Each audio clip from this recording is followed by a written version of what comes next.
estamos el de 2.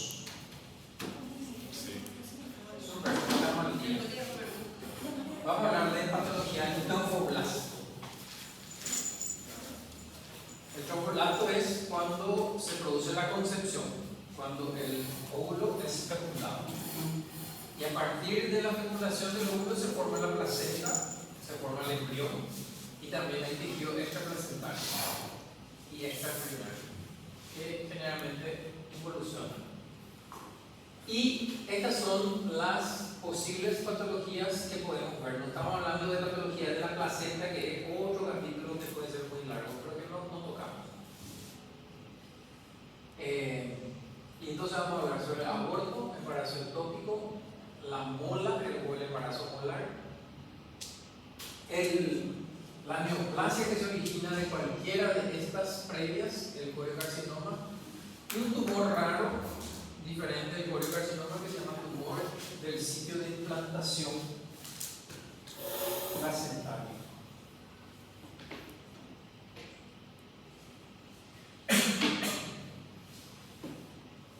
El aborto espontáneo, se entiende, es más común de lo que parece.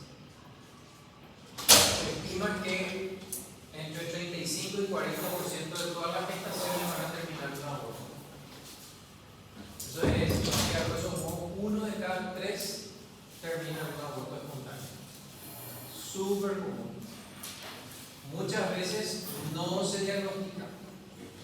¿Por qué? Porque ocurre re temprano y la futura mamá ni sabía que estaba embarazada. Tuvo así un retraso, que por ahí era normal, porque era medio normal, y con un retraso ya puede tener una gestación de 4 a 6 semanas. Y que se termina ahí y ya está. Ya tuviste un aborto espontáneo. Y ni lo supiste, ¿verdad? Entonces, eso es lo que se estima, día 15% de los embarazos reconocidos, pero otra vez un 20% de los no reconocidos. Nosotros recibimos material de aborto porque la paciente tiene un sangrado, se le hace un raspado de la cavidad. Y a veces, la mayor parte del tiempo viene con el diagnóstico de aborto, quiere decir que hicieron el diagnóstico de gestación previa. Pero hay ocasiones en las que nadie se percató y viene como si fuera para que descartemos una hiperplasia endometrial. O sea, se piensa que el sangrado que tuvo es por un problema del endometrio. ¿Okay? Dentro de las causas conocidas, probablemente la causa más frecuente sea alguna alteración cromosómica. Las alteraciones cromosómicas pueden ser desde grandes alteraciones, como una trisomía, por ejemplo, o una monosomía, que es una alteración grande, todo un cromosoma falta, hasta alteraciones mucho más pequeñas, que en un estudio de cariotipo normal no se puede detectar, pero que si se hacen estudios finos por ahí aparecen. Entonces, a grosso modo, 50% de las veces que hay un aborto espontáneo es por una alteración genética. ¿Okay? ¿Cuáles son otros factores que pueden afectar? Una infección en el primer trimestre generalmente. Dicho sea paso, la definición es que tiene que haber una pérdida en la gestación por debajo de las 20 semanas. Ese número fue cambiando con el tiempo. Antes era más avanzado el embarazo, se consideraba aborto. Ahora va bajando la edad gestacional. ¿Por qué? ¿Por qué baja la edad gestacional? Porque antes de 21 semanas era aborto y ahora no es aborto. Porque van mejorando las técnicas para mantener vivo al feto. Entonces, si se considera que puede estar vivo, entonces, ¿me entienden? Eso cambia la escala. Pero, hoy por hoy, por debajo de las 20 semanas no es posible imposible mantener vivo al feto, entonces sí o sí va a ser una muerte fetal segura. Entonces ese es nuestro corte por hoy, 20 semanas. No sé si acá a 10, 20 o 50 años va a cambiar eso. De momento ya es. Bueno, infecciones, la famosa rubeola o infecciones, otro tipo de infecciones virales pueden producir o inducir a terminar la gestación. Factores mecánicos acá, factores mecánicos casi todo el útero, ¿verdad? Un mioma que esté deformando la cavidad, algún pólipo que sea muy grande, si está muy avanzado el embarazo y el feto ya es grande, que haya problemas del cuello del útero para retener, porque ya está pesado el feto, vamos a decir, ya tiene su peso, entonces el cuello ya no puede retener y eso es incontinencia del cervix. Factores endocrinos que podrían ser una diabetes gestacional. La diabetes es durante el embarazo, es una de las épocas en que fisiológicamente nos volvemos, digo, los seres humanos, las mujeres, resistentes a la insulina, fisiológicamente. ¿Okay? Entonces, por eso no es raro que una embarazada que tenga cierta predisposición pueda desarrollar una diabetes durante la gestación, etc. Es porque es la época en que uno se vuelve resistente a la insulina. Probablemente para que haya más glucosa disponible en la sangre para que también la alimente al feto. Factores inmunológicos, acá esto tendría que ver con la carga genética del feto, del 50% viene del padre.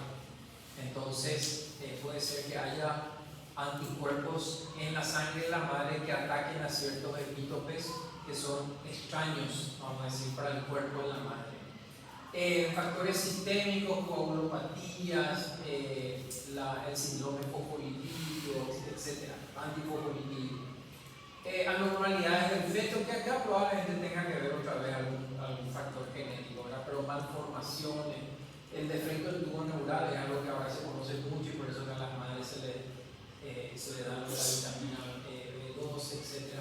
Cosa que antes probablemente no era muy conocida.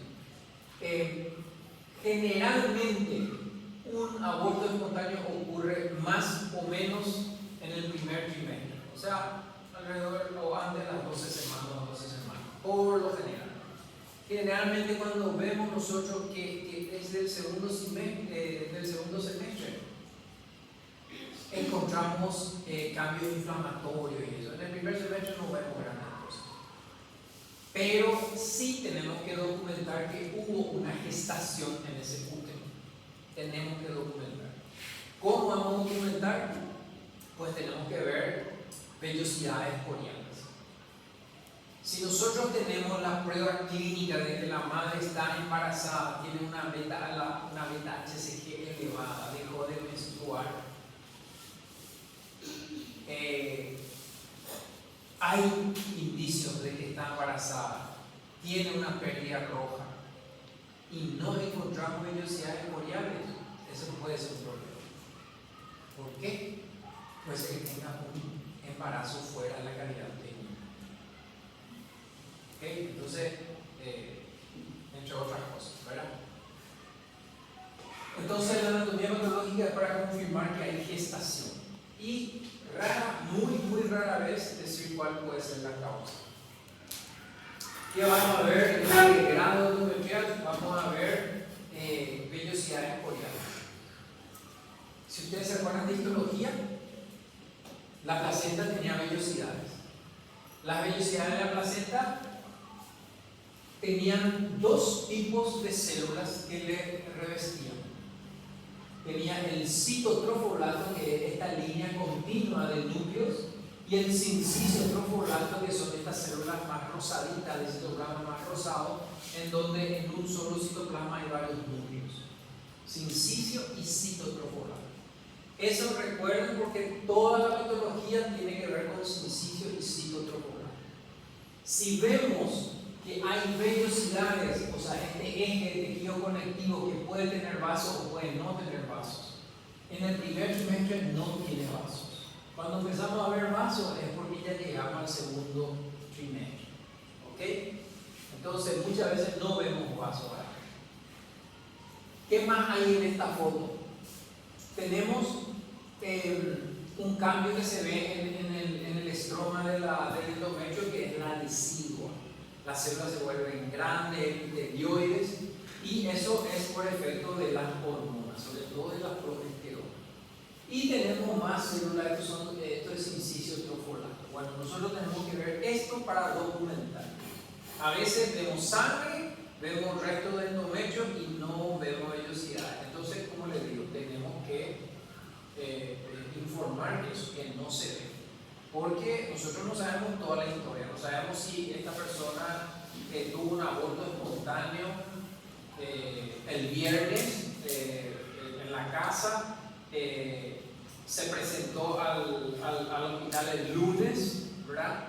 El lunes se le hace el procedimiento y resulta que ya tuvo una pelea completa, por ejemplo, ese día viernes de forma espontánea. Y bueno, con motivos también médico legal y todo eso. Entonces tenemos que documentar. Bueno, esta foto en blanco y negro, arriba espero que reconozcan que es una vellosidad. La de arriba es una vellosidad. Y abajo, la foto no es muy bonita, no sé si tengo otra.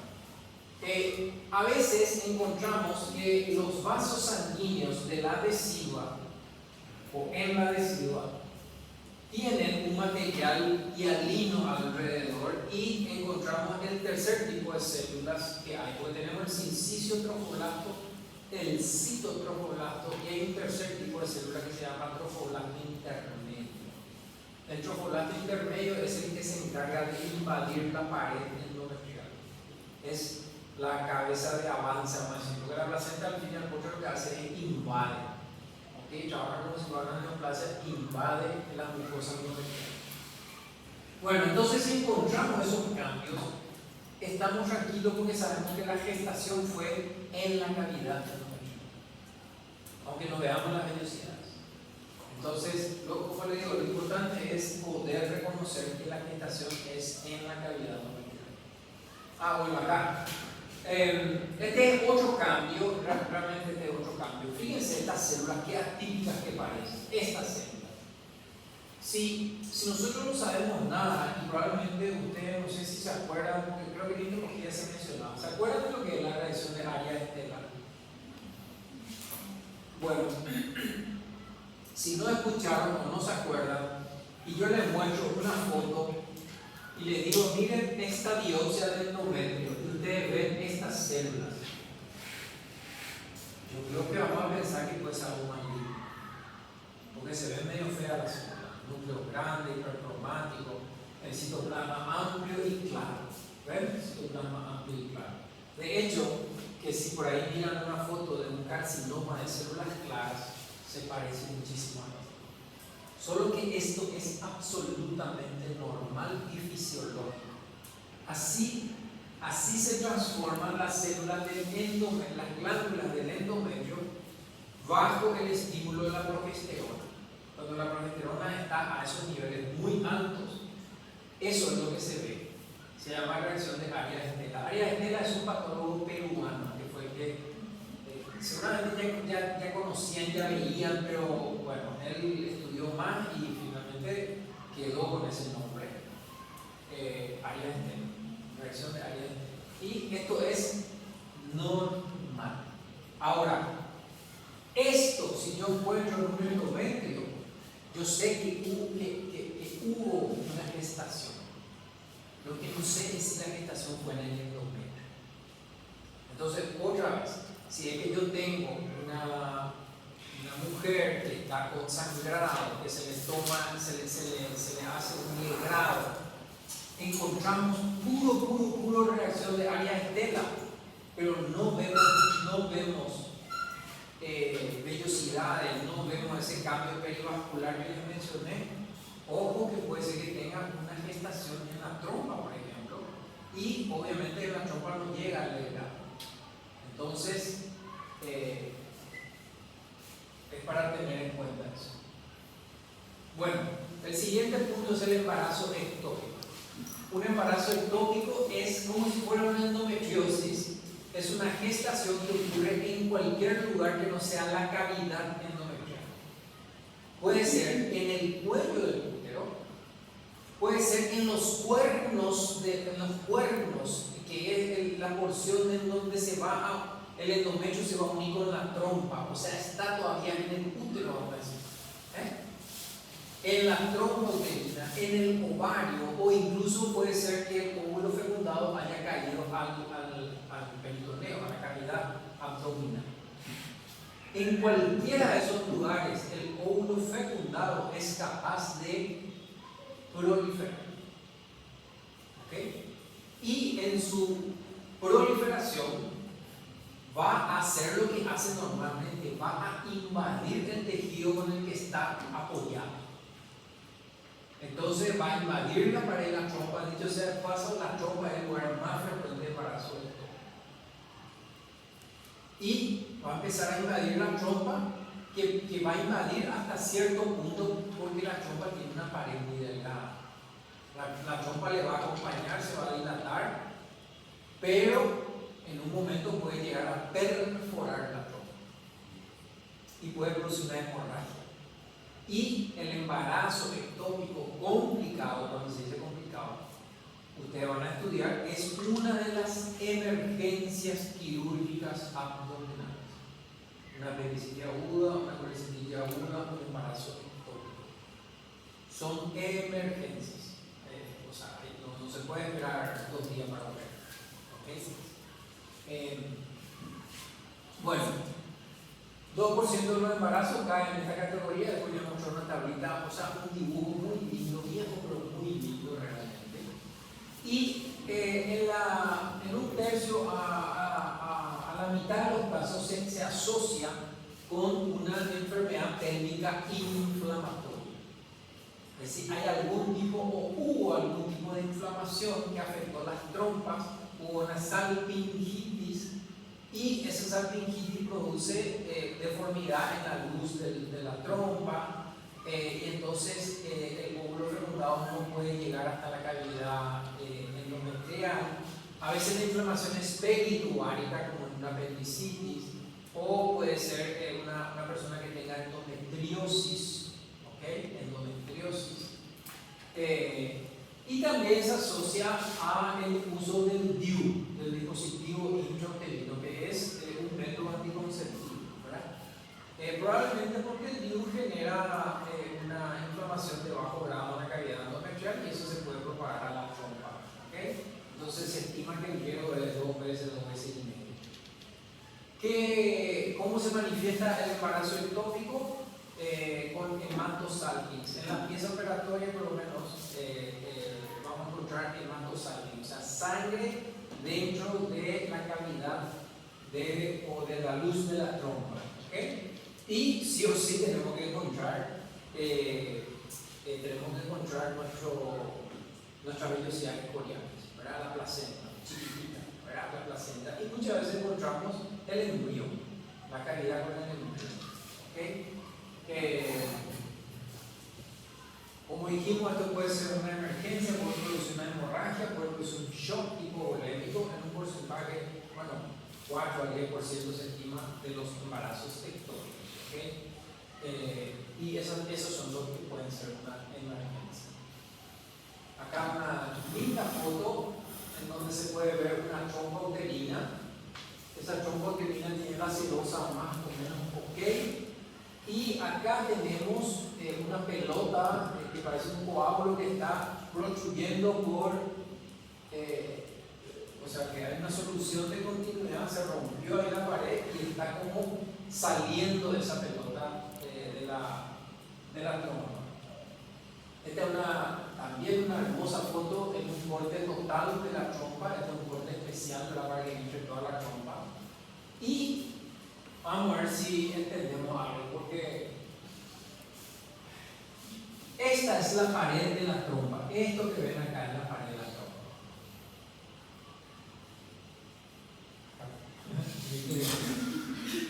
Esta es la pared de la trompa. Y esto que está acá es la mucosa normal de la trompa. Les muestro esto porque se parecen mucho si no prestamos atención. Estas son las vellosidades coriales. Y ven cómo se parece mucho a la pared de la trompa. Pero si miramos mayor aumento, acá hay trofoblasto, acá no hay trofoblasto, ¿verdad? Pero la arquitectura, esto, ¿verdad? Estos son pliegues, ¿verdad? Y acá, bueno, esto, ¿verdad? Bueno, entonces, esto lo que estamos viendo es la placenta, ¿verdad? Una placenta pequeña todavía del primer trimestre, pero todo esto es placenta. Estos son coágulos de sangre y acá yo no estoy viendo nada que sea fetal. No estoy muy seguro qué puede ser esto. Esto podría ser tejido embrionario. Podría ser tejido embrionario. Pero hay coágulos y se nota cómo está dentro de la luz de la trompa. Esta es otra de las mucosas de la trompa. Como les digo, esto nosotros miramos y vemos sangre. Cuando lo tocamos vemos sangre en la luz. Y la inmensa mayoría de las veces que vemos sangre en la luz de la trompa, este es el culpable, ¿verdad? Hay un embarazo en todo. Bien, vamos a entrar ya en patología más pesada, que es el embarazo molar. ¿Escucharon eso? Mola, embarazo molar, nunca escucharon. Ok. Una mola, el embarazo molar se produce cuando la gestación es anormal. Les voy a mostrar con una esquemita y después vamos a ir a la parte del texto. Bueno, hay dos tipos de molas. La mola le decimos a una placenta que tiene sus vellosidades tan edematosas que parecen a simple vista un racimo de uvas. O sea, así, una cosa muy llamativa, ¿verdad? Bueno, y tenemos dos tipos de mola. La mola completa, que está representada arriba, y la mola incompleta. En ambos tipos hay un juego de cromosomas anormal. En la mola completa, que es la de arriba, el óvulo no tiene material genético de la mamá, no tiene cromosoma materno, es pasivo. Y es fecundado por un espermatozoide que tiene la mitad nomás del juego cromosómico, 23X. Y nosotros necesitamos 46 con dos pares, XX, bueno. Ese cromosoma fecunda al óvulo y después sencillamente se duplica su carga genética y se forma un cromosoma que tiene se forma un óvulo fecundado que tiene la misma cantidad de cromosomas que un óvulo normal, un óvulo fecundado normal. El problema es que el 100% del material genético en la mola es del padre y eso no es compatible con la vida. No es compatible con la vida. Se forma una placenta mal que mal y no se forma tejido embrionario. ¿Ok? Entonces, esa placenta aberrante es porque el material genético está incompleto. Es solamente del padre, no de la madre. Bueno, y entonces, en el 90% de los casos ocurre una duplicación del cromosoma paterno para tener una mola completa. Vamos a quedarnos primero con la mola completa. Voy a volver atrás. Entonces, es una fertilización de un huevo vacío. No tiene material genético. En realidad tiene un chiquitito material genético, pero no está en el núcleo. ¿Dónde está? ¿Dónde más tenemos material genético en la célula que no hay en el núcleo? En la mitocondria. Muy bien. Nuestro material genético mitocondrial es 100% de nuestra mamá. 100%. ¿Por qué? Porque viene en el citoplasma del óvulo. El espermatozoide solo aporta el núcleo. Entonces, sepan, recuerden. Bueno, entonces el genotipo puede ser 46XX o 46XY. Aparentemente el I no existe, porque acuérdense que es una duplicación. Las vellosidades son edematosas, son muy grandes, macroscópicamente parecen un racimo de uva en el río, ¿ok? No tiene efecto. Ese útero crece más, tiene un tamaño mayor al que se espera. Cuando ustedes que van a hacer un seguimiento a una mujer embarazada, cuando ustedes ven un químico obstetricia, una parte obstetricia, ¿verdad? Tenemos que hacer cosas sencillas como medir la altura del útero. Y tenemos parámetros para decir quinto mes, sexto mes, séptimo mes, qué sé yo, ¿verdad? Teniendo en cuenta algo tan sencillo como 1 centímetro, se le pone en el pubis y se pone la mano con el centímetro y se lleva la mano hasta tocar el fondo del útero y uno mide esa altura y tiene una idea aproximada si está creciendo o no bien ese bebé. Pues las embarazadas, hoy en día hay ecografía, pero eso lo tenemos ahí en prenatal siempre. Pero digo nomás, la forma de saber que estabas con esto era: vos estás con 5 meses de embarazo, pero tenés un útero de 7 meses, mucho más grande de lo normal. ¿Y es por qué? Porque tu placenta es gigante. Ni siquiera no hay feto. No hay feto. Después le pones la oculta, no escuchas el corazón. ¿Y qué es lo que creció todo ese tiempo? La placenta. ¿Y nadie se dio cuenta? Y si no le hace un prenatal, no. Nadie se lo cuenta. Y una madre no se da cuenta que se mueve su bebé hasta pasado un tiempo. Entonces por ahí dice, y si sos primeriza, menos todavía. Todo el mundo te dice. Y conseguía solamente porque le creció la panza. Claro, claro. Y si le haces la prueba del embarazo, te va a dar re positivo, pero re positivo. Y si le haces el dosaje de la beta-HCG, te da altísimo, te da más alto que un embarazo. O sea, una mola te da mayor cantidad de beta-HCG. ¿Ok? ¿Quiénes son las pacientes en riesgo? Fíjense, se dice los embarazos de riesgo por la edad, ya para empezar. Mujeres menos de 15 años, estos embarazos adolescentes, tienen 20 veces el riesgo de desarrollar una mola. 20 veces. Y las mujeres añosas digo, no porque son viejas, sino que para la gestación, más de 45 a 50 también tienen muchísimo riesgo de desarrollar un embarazo molar. Los dos extremos del embarazo, no de la vida, del embarazo.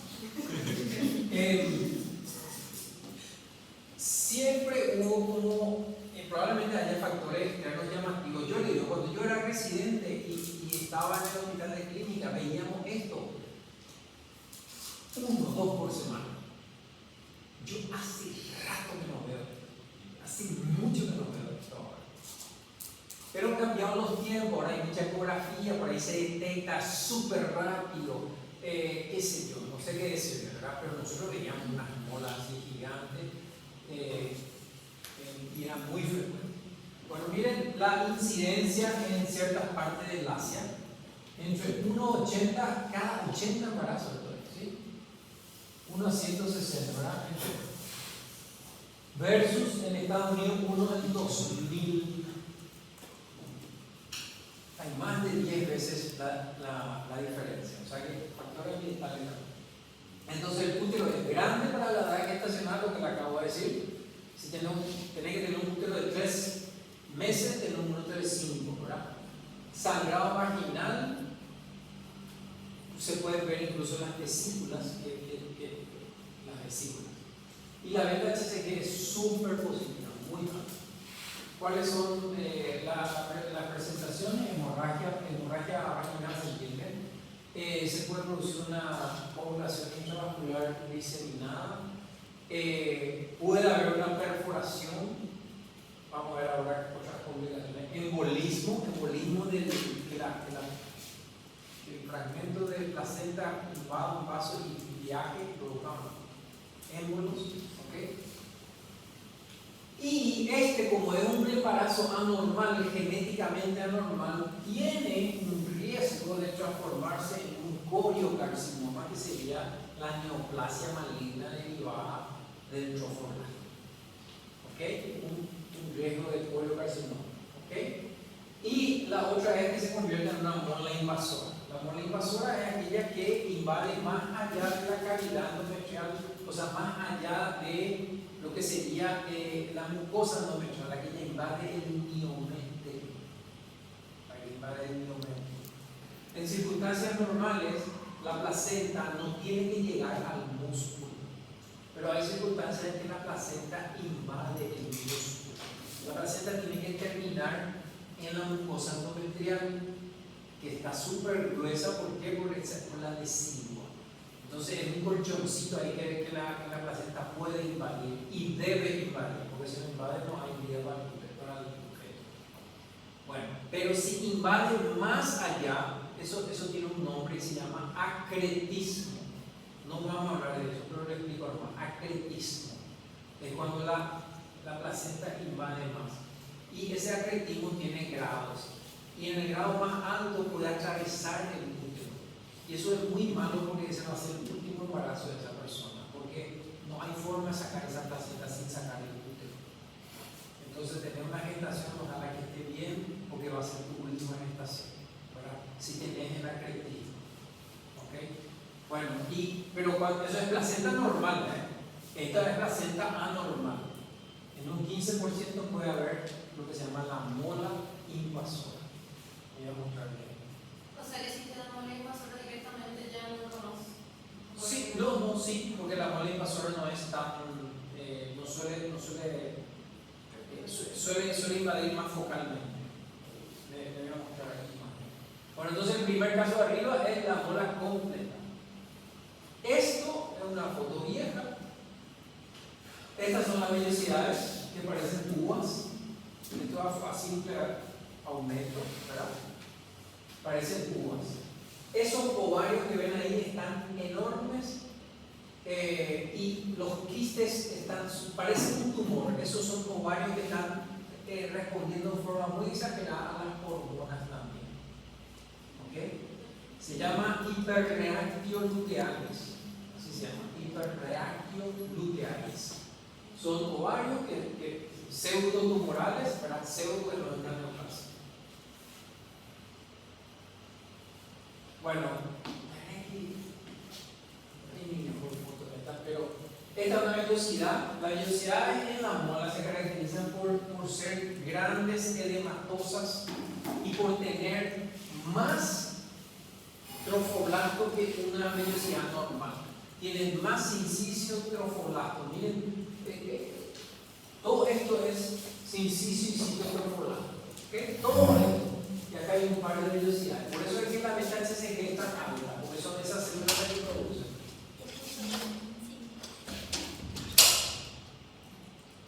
Acá tenemos otro ejemplo de una vellosidad molar. La otra característica de la vellosidad molar es que en vez de ser redondita, tiene una forma irregular como si fuera el contorno de un mapa. Se le llama contorno geográfico a la mola. ¿Ven?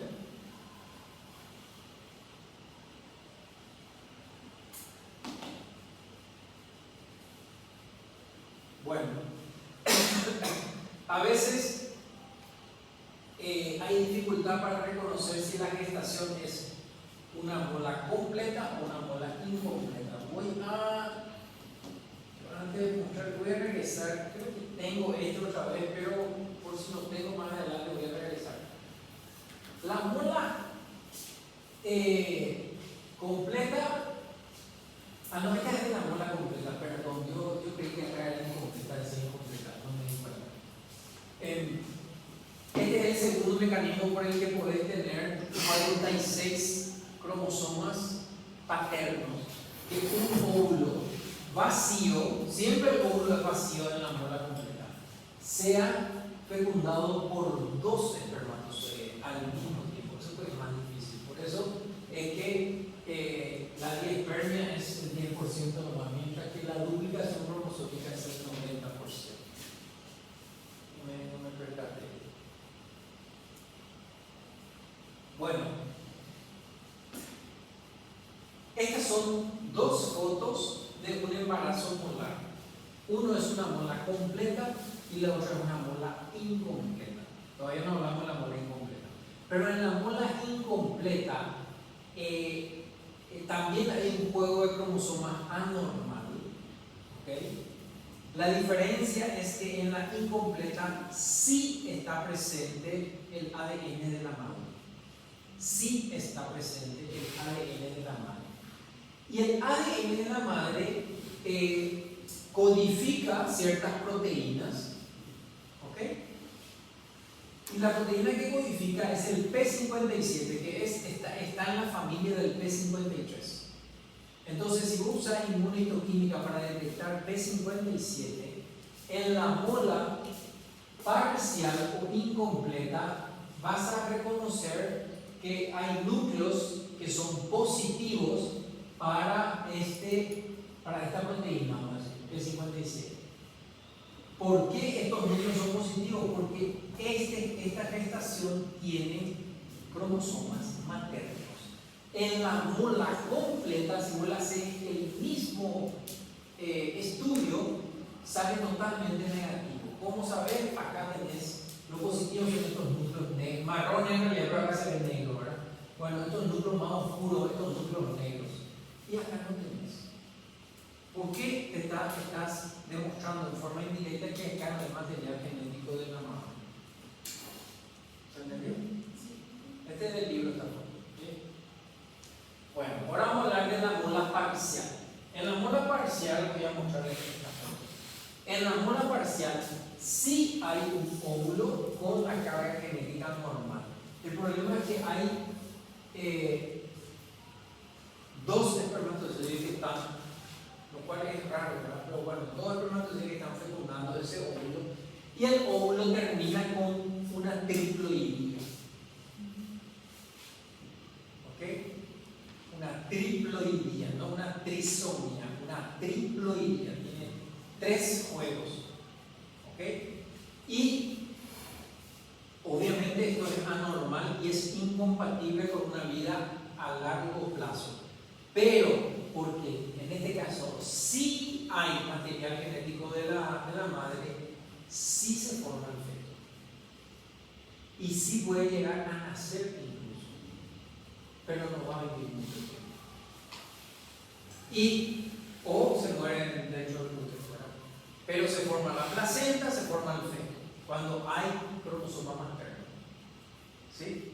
Y la placenta es menos, vamos a decir, atípica que la mola completa. Justamente porque hay también material. Ahora voy a volver atrás. Entonces, el genotipo es triploide, es un huevo normal más 2 espermatozoides, ¿verdad? O por ahí uno que no hubo la reducción y tiene una doble carga, ¿verdad? O sea, en la meiosis no perdió la mitad del juego bueno, terminamos con dos juegos de cromosoma paterno y uno materno. O sea, esa es la incompleta. Hay feto y hay placenta, y las placentas tienen vellosidades, pero las vellosidades no todas son anormales, algunas son normales. En la mola completa todas son anormales, no hay vellosidades, no hay ninguna vellosidad normal. Esa es mucha diferencia. ¿Okay? Bueno, el riesgo de enfermedad gestacional trombólástica es más del 5% que se convierte en una mola invasora, ¿verdad? Y es mucho menor el riesgo de desarrollar un coriocarcinoma. O sea, también confiere riesgo, pero en menor cantidad, o en menor medida. Esto es lo que debemos decir. Acá un material de una mola incompleta y no se ven las vesículas. ¿Okay? No se ven las vesículas. A la histología tenemos también vellosidades que son grandes, que tienen ese contorno geográfico. A veces tienen estas estas imaginaciones del contorno que son muy prominentes y a veces tan prominentes, tanto entra que en el corte no se ve acá, creo que tengo una foto. Imagínense que esto sea muy prominente y entra acá, ¿ok? Y por la forma del corte de repente tengo como si fuera una inclusión, tengo separado, pero es por la forma del corte, ¿no? Entonces, si yo un poco puede ser en la siguiente, venga. Allá. Fíjense, parece que hay estas inclusiones, ¿ven? Eso es característico de la mola incompleta. Y lo otro es que hay que buscar, y vamos a encontrar vellosidades que son más normalitas, cosa que en la completa no vemos. Entonces, si les confundí o no. En la completa todo mal, no hay cromosoma materno. En la incompleta no tan mal porque hay cromosoma materno. ¿Okay? Hay feto, hay vellosidades algunas normales, el riesgo de progresión a un coriocarcinoma es menor, etc. Pero sigue siendo un embarazo anormal, ¿okay? Y no va a llegar a buen término. Ese feto no va a vivir. Bueno, ¿qué es la mola invasora? Es cuando en una parte, no en todas partes, pero en una parte las vellosidades penetran más de lo normal en el miometrio, incluso invaden los vasos sanguíneos. ¿Okay? Invaden los vasos sanguíneos. ¿Cómo sabemos que penetra? Cuando ves vellosidad con el miometrio, eso no es normal. Si vos ves vellosidad, tenés que ver decidua y después el miometrio. La decidua le separa a la placenta del músculo. Si no hay decidua, eso es invasión. ¿Entienden? Bueno, entonces, más o menos 15, bueno, 27% de molas completas versus 5 de las incompletas. De la mola invasora, otra vez un tercio más o menos da metástasis, generalmente da metástasis en los pulmones. A diferencia de un cáncer, esto más que metástasis se llama correcto embolia, porque no hay que va en el pulmón y sigue creciendo en el pulmón. Eso se llama metástasis. Va y produce una embolia pulmonar, produce un infarto, puede producir un infarto pulmonar. ¿Okay? Perforación uterina en algunos casos. ¿Y cómo podemos detectar? Después de que tuviste un embarazo, fue un embarazo que después de sacar la placenta por maniobras quirúrgicas se tiene, sigue alta la beta-HCG, decir, ¿qué pasa acá? Ya sacamos la fuente de la beta-HCG. ¿Por qué sigue alta la beta-HCG? Porque quedó algo. ¿Okay? Y ese algo ya no llega al raspado o lo que sea porque está ya invadió. ¿Entienden? Porque ya invadió. Entonces, este es un ejemplo. Acá tenemos esta zona un poco más hemorrágica. Estos son vesículas y acá hay unas vesículas que están metiéndose en la pared del útero. Con esta foto yo no voy a hacer diagnóstico, puedo presumirlo, no voy a hacer diagnóstico. Necesito ver literalmente las vellosidades dentro de los vasos o en contacto con el miometrio. Y como verán, estas vellosidades no son vellosidades normales, son vellosidades edematosas. ¿Ok? Edematosas. Entonces, esta es la mola invasora. Bien. Y toda enfermedad gestacional puede terminar con esta entidad, que es el coriocarcinoma. Nosotros ya estudiamos coriocarcinoma en los tumores germinales de testículos y de ovario. En testículos no hay problema, el hombre no se embaraza. La mujer sí se embaraza, entonces si tiene beta-HCG elevado, siempre pensar en un embarazo primero, mucho menos va a pensar en un tumor. Bueno, el coriocarcinoma, hay dos tipos de coriocarcinoma. El coriocarcinoma que viene de una gestación y el coriocarcinoma que se origina en un tumor germinal, que morfológicamente iguales. Ambos producen beta-HCG. El uno tumor germinal. En el otro hubo una gestación previa. Este es, igual que el otro, un tumor agresivo, un tumor necrótico, hemorrágico, infiltrante, que puede dar metástasis, etc. Y bueno, hasta acá voy a decir, voy a mostrar una foto y luego volveré.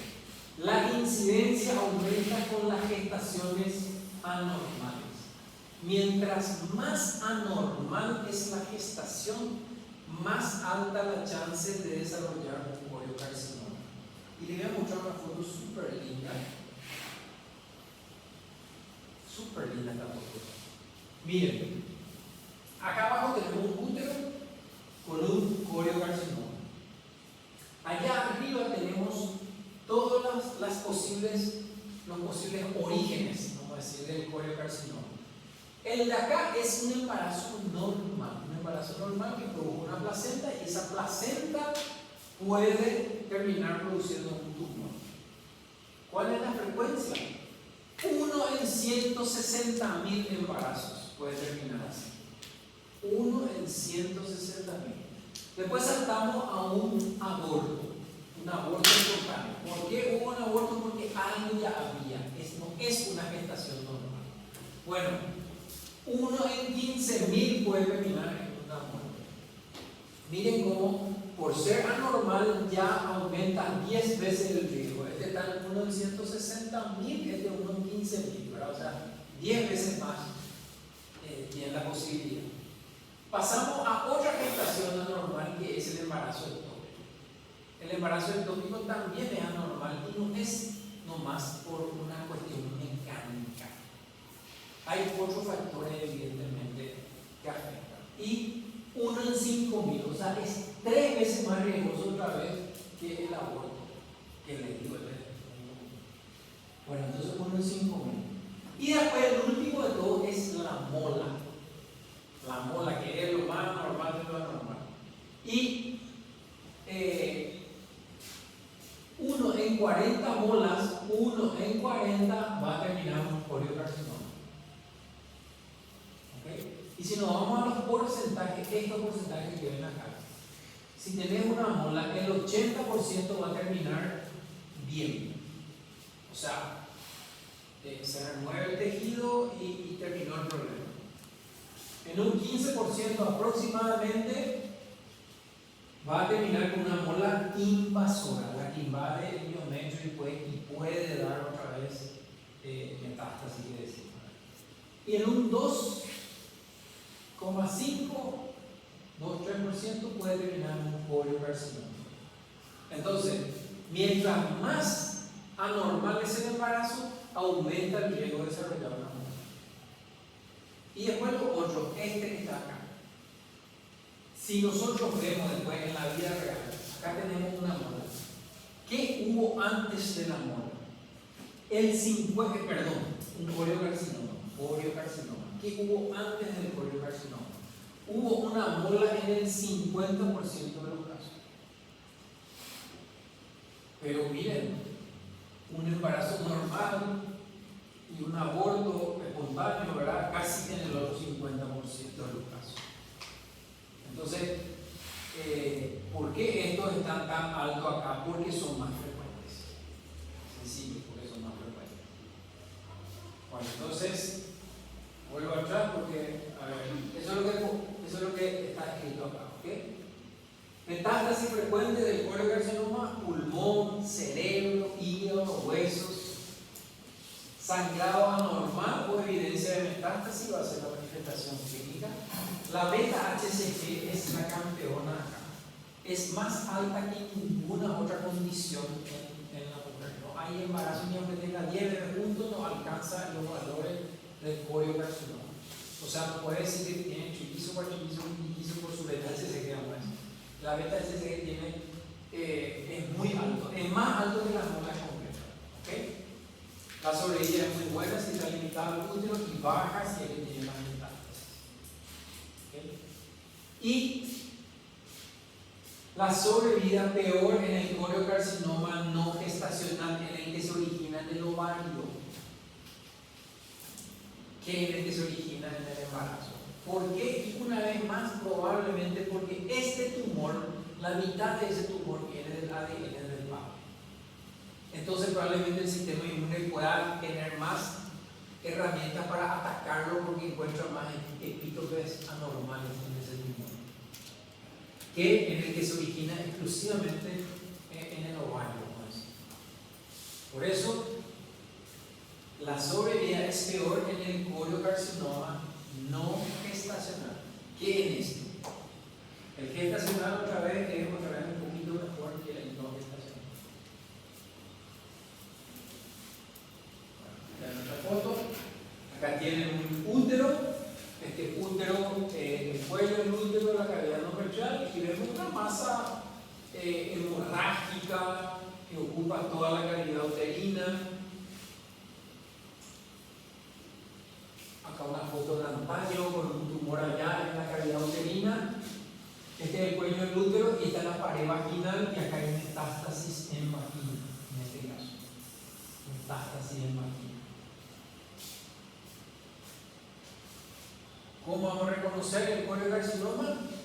Y vamos a ver exactamente lo que vemos en las otras gestaciones. Vamos a ver corio, vamos a ver sincicio y citotrofolasto y sincicio-trofolasto. Si ustedes ven esto,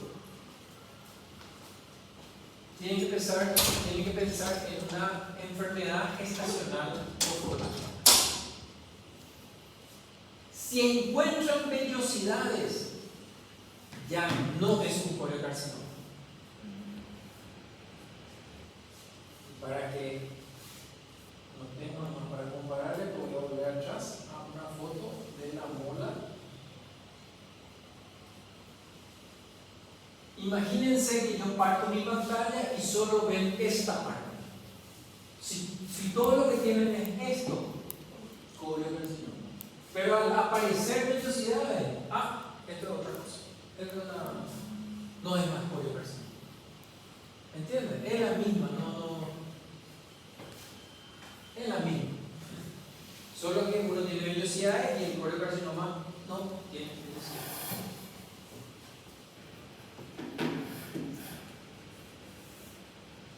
Es lo que decimos un patrón bifásico, porque tenemos células grandes, atípicas, y células más pequeñas. Entonces hay dos tipos. Bifásico. Acá una foto vieja para mostrar también para que está invadiendo los vasos sanguíneos. Y el último de todos es mucho más raro. Se llama tumor trofolástico del sitio de implantación. Yo les dije que teníamos sincicio, cito y un tercer trofolasto, que era el trofolasto intermedio, que es el que invade. Este tumor viene de ese trofolasto. ¿Por qué? Porque dice lo donde se inserta la placenta, sitio de implantación, tumor trofolástico del sitio de implantación placental. Donde se inserta la placenta, ahí está el tumor. ¿Ok? Bueno, el patrón es monofásico, no tiene sincicio y cito. Tiene solamente un tipo celular, que se llama trofolasto intermedio. Que para los fines prácticos es como que veamos citotrofolasto. O sea, célula, un núcleo, un citoplasma. Un núcleo y un citoplasma. Bien. La edad similar a la del coriocarcinoma, amenorrea en 50% o hemorragia normal, o sea, en la alteración, ¿verdad? Mola precedente en un quinto de los casos. En un quinto hay un antecedente de mola. Aborto espontáneo en un sexto, un embarazo normal en la mitad de los casos. O sea, hay un antecedente de gestación. Por lo general, el comportamiento no es tan agresivo, por lo general, pero si mal no recuerdo, un 10% más o menos es más agresivo. Ocasionalmente la metástasis produce beta-HCG en menor cantidad, produce también lactógeno placentario, que es el HPL, y si el tumor es pequeño o si ocurre antes de 2 años del último embarazo, tiene mejor pronóstico. Si el tumor se descubre después de los 2 años o es más grande, entonces hay riesgo de que sea más agresivo el tumor. Y la última foto me parece es esta, bueno, no, este es otra vez, fíjense, un útero con un tumor hemorrágico, así una masa hemorrágica que tenemos que ver la etiología para saber qué es. Una vez más, acá tienen un corte, un útero y una masa ahí. Y acá tenemos un solo tipo celular que está como inmerso en una matriz, así como de fibrina. Pero la clave es que no hay 2 tipos celulares. La clave es que, si bien es un poco más grande que otro, son el mismo tipo. No hay 2, no hay sincicio y sitio. ¿Okay? Entonces, esta es la misma foto para recordar entonces que nuestro peor representante de este grupo de enfermedades de chocolate es el coliocarcinoma, que como antecedente tienen la mola o el embarazo normal o un aborto espontáneo, y que estos son los distintos tipos de gestaciones que vamos a encontrar: el embarazo normal, el aborto espontáneo, que es muy común, súper común. Seguro que ustedes conocen a alguien que tuvo, es muy común, de verdad.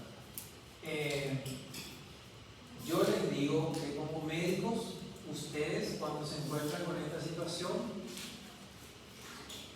tienen que aconsejarle o tienen que, no sé cómo decirlo, contenerle a la madre, porque la mujer se siente culpable y no tiene la culpa, pero se siente culpable.